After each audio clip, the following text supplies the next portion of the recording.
Hello folks, Borington here.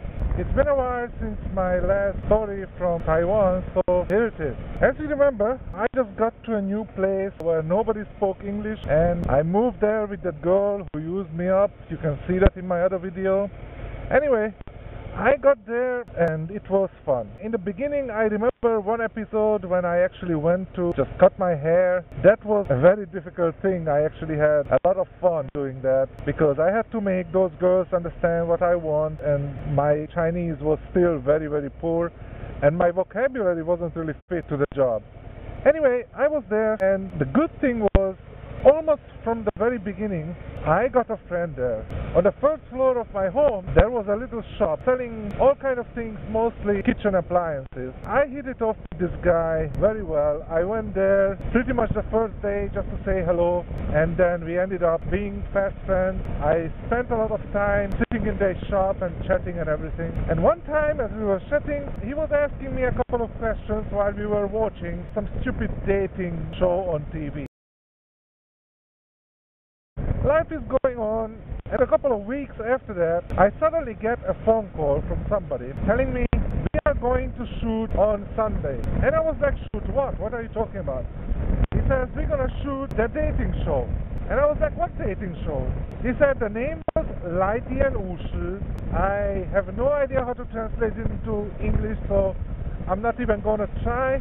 It's basically just a dating show for young people. Anyway, I told them, I don't even know what you're talking about. So they invited me to go over, take a look at an episode in their studio. And when I did that, they said, okay, so can you come? I was like, why not? At that time, my attitude about pretty much everything was, why not? So I go there. Obviously, I was the only foreigner there. And I realized that my Chinese was actually good enough to get along pretty well.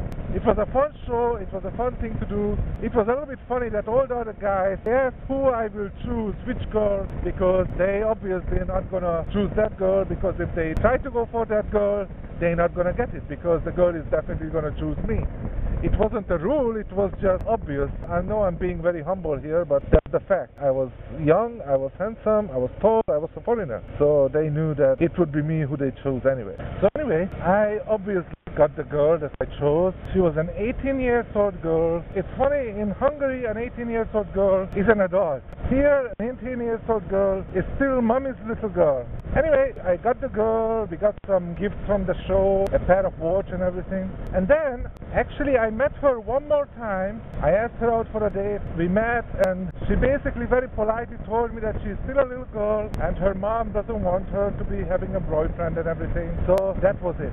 Now, when I was riding back on my bike from her home, I was just passing a bridge when a girl rode up to me, just stopped her bike beside me when I was waiting at a traffic light, and started to talk to me. As it turned out, it was her colleague who saw me before. I picked her up at her work, and you know what? She actually became my friend, and we developed to a point when she became my girlfriend. She was a beautiful girl, very lovely, very innocent. She was about 18, 19 years old too, but she was way more adult. Still a very innocent, very shy, very nice little girl. We started to call each other, we started to go out a little bit. I invited her to eat some Hungarian food at my home. I cooked for her. She even brought her girlfriend so that she's not coming alone. We actually just started to have a very nice relationship. And then I screwed it up. This is also a lesson about languages. Why I screwed it up. I already knew some Chinese, but the Chinese what I had was very limited. You say in English, for example, how are you? But if you say, what's up?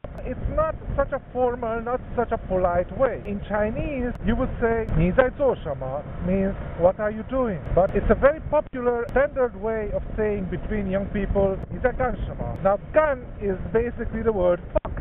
So, what are you doing?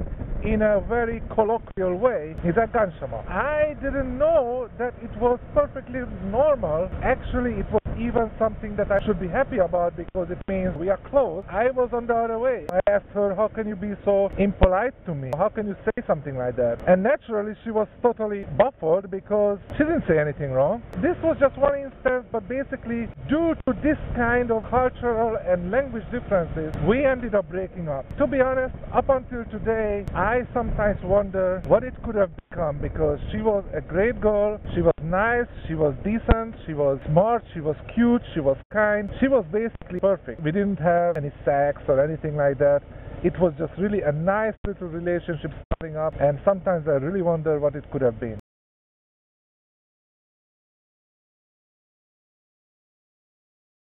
That's it for today, folks, and I will continue later. Bye-bye.